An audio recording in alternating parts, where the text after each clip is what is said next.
John Lee Real Estate, find you the best rate. All throughout Philly like Schuylkill Expressway. Talking to people who added. Today, I want to talk about something that honestly a lot of people think about, but most realtors do not want to talk about.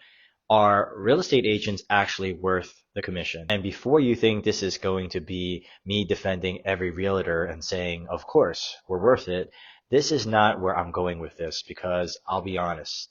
I do not think every agent is worth the commission. I do not think having a license automatically means you deserve a big fee. I do not think putting a sign in the yard, uploading a listing, opening a door, and sending a few texts means you created real value.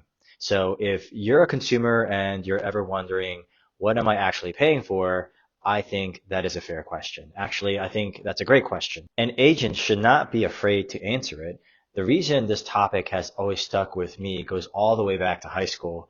I remember taking an elective class called economics, and we read this book called Freakonomics. At the time, I had no idea I would become a realtor. I had no idea I would be helping people buy and sell homes. I had no idea I would one day be sitting here talking about commissions, negotiations, open houses, marketing, pricing strategies, and all behind the scene things that happen in real estate. But there was one part of that book that talked about real estate agents, and for whatever reason, it stayed with me. The book basically talked about incentives, and the idea was this. Let's say a seller can make another $10,000 by waiting longer, negotiating harder, or not rushing into the first decent offer. That $10,000 means a lot to the seller. That could be money toward their next home. That could be repairs. That could be reserves. That could be debt payoff. That could be breathing room for their family, but for the agent, the commission difference on that extra $10,000 may not be that much. So the uncomfortable question is this: is the agent really incentivized to fight for every dollar? Or are they incentivized to get the deal done faster and then move on? That is a tough question, but honestly, it is fair. And the reason I like that question is because it forces realtors to look in the mirror, because if we are going to be real, that incentive problem does exist. There are agents who care more about closing the deal than protecting the client. There are agents who will push someone toward the easiest path because it benefits them. There are agents who will say whatever gets the listing. And there are agents who will overprice a home to win the appointment, then ask for reductions later after the home has lost momentum. So there are many examples. There are agents who tell a buyer to go stronger than they need to, waive more than they should, or act faster than they are comfortable with just to get the deal done. That is real. I'm not going to pretend like it does not happen, but here is where I think the conversation gets deeper. The question is not, are all realtors worth it? They are not. The better question is, what kind of agent are you hiring? Because there is a massive difference between an agent who wants a transaction and an agent who wants to protect the relationship. There is a massive difference between someone who is chasing a commission and someone who is thinking long term. There is a massive difference between someone who wants to close the deal and someone who wants you to make the right decision. And that is part of real estate that is hard to see from the outside, because most people only see the visible part of the job. They see the sign. They see the lockbox, they see the photos, they see the MLS, they see the open house, and they see the closing. And I get why people might think, wait, that is what I am paying for. But when the job is done right, the real work starts way before the home hits the market. For me, when I take a listing, I'm not just throwing it online and hoping the market saves me. That is not marketing. That is exposure. There's a difference. Exposure means people can see it. Marketing means you're shaping how people see it. Marketing means you know who the buyer is. You understand what matters about the home. You know what objections buyers may have. You know how to position the property. You know how to create attention before momentum dies. That is why I believe in having a minimum of 30 days of marketing ready around a listing. Not because every home needs 30 days to sell. Some sell much faster, but I do not want to prepare the perfect scenario. I want to prepare for the real one. If a home sells in the first week, great. But if it does not, we are not scrambling. We already have content. We already have paid ads. We already have a follow-up plan. We already have a launch strategy. That is a work people do not always see. I had a listing in Willow Grove and that went under contract in 6 days. I had another one in Westchester and that went under contract in less than a week. And from the outside, someone could say, well, the market is hot. That was easy. But fast does not always mean easy. Sometimes fast means the work was done before everyone else saw it. There were seller conversations, prep work, pricing strategy, content, paid ads, open houses, follow-up, door knocking, neighborhood awareness, and yes, I still door knock around my listings. Some people might think, why? The neighbors are not buying the house. Maybe not, but they might know someone who is. They might have a cousin who wants to move into the neighborhood. They might have a friend looking nearby. They might have a coworker who has been waiting for that exact type of home. And even beyond that, it creates energy. It lets the neighborhood know something is happening. It makes the launch feel active. It is not passive. It is not just sitting around hoping Zillow and the MLS do the job. And when I have a listing, I am involved. I am attending the open houses personally. I usually want at least 2 open houses during launch week. I am paying attention to feedback. I am watching buyer reactions. I'm looking for patterns because selling a home is not just about finding a buyer. It is about finding the right buyer at the right price with the right terms with the best chance of actually closing. That is where the value is. And this brings me back to the Freakonomics point. The danger is when an agent is motivated by speed over outcome. But a good agent has to be aware of that temptation and choose differently. I had a buyer from out of state once who called me ready to write an offer at asking price. The home had been sitting on the market for about 30 days. And in that moment, I knew I probably could have made it easy. I probably could have written it at asking. I probably could have convinced the buyer to waive inspections or limit contingencies. I probably could have made the offer clean and got the thing moving. And if I was only thinking about getting paid, that would have been the easier path. But I also knew there was probably room to negotiate, maybe about give or take $15,000.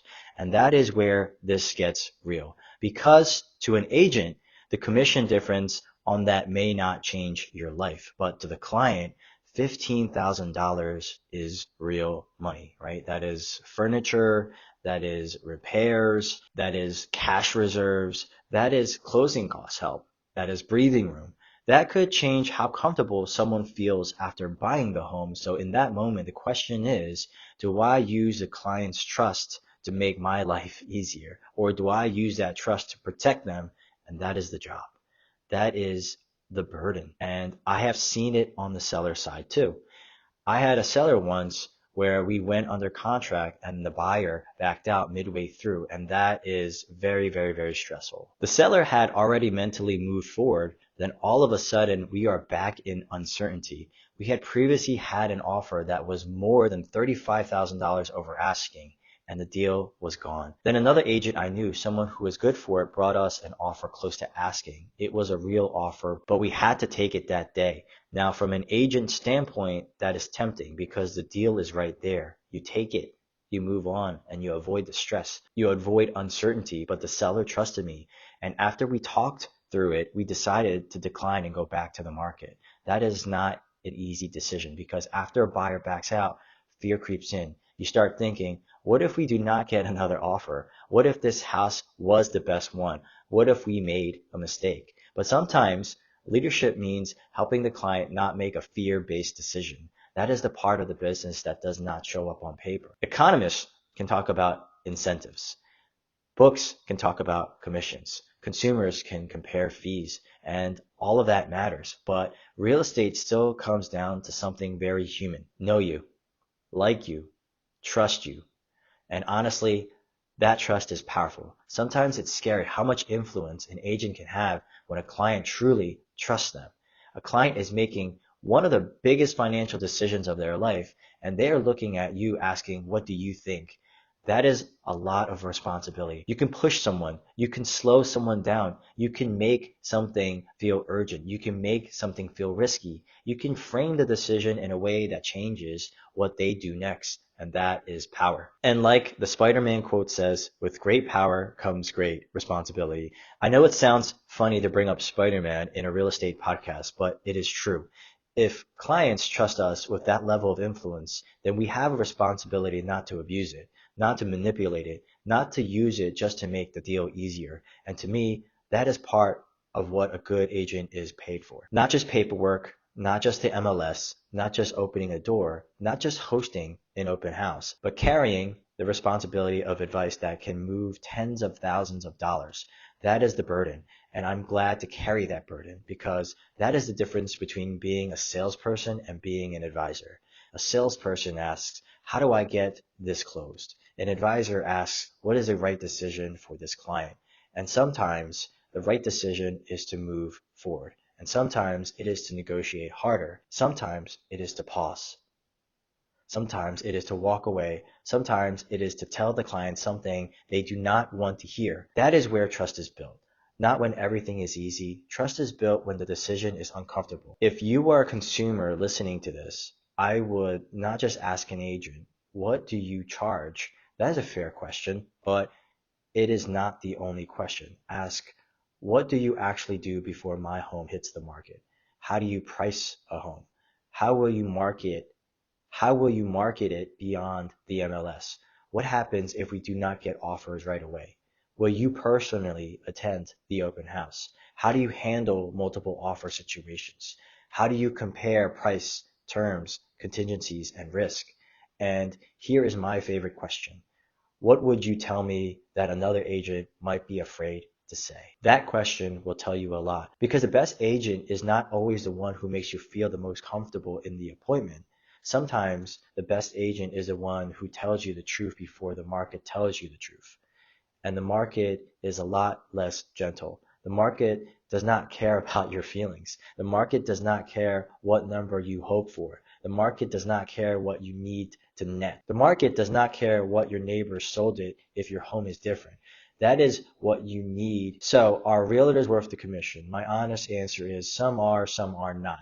The license does not make you valuable, the work does. The judgment does, the preparation does, the negotiation does. The ability to tell the truth does. The ability to carry trust without abusing it does.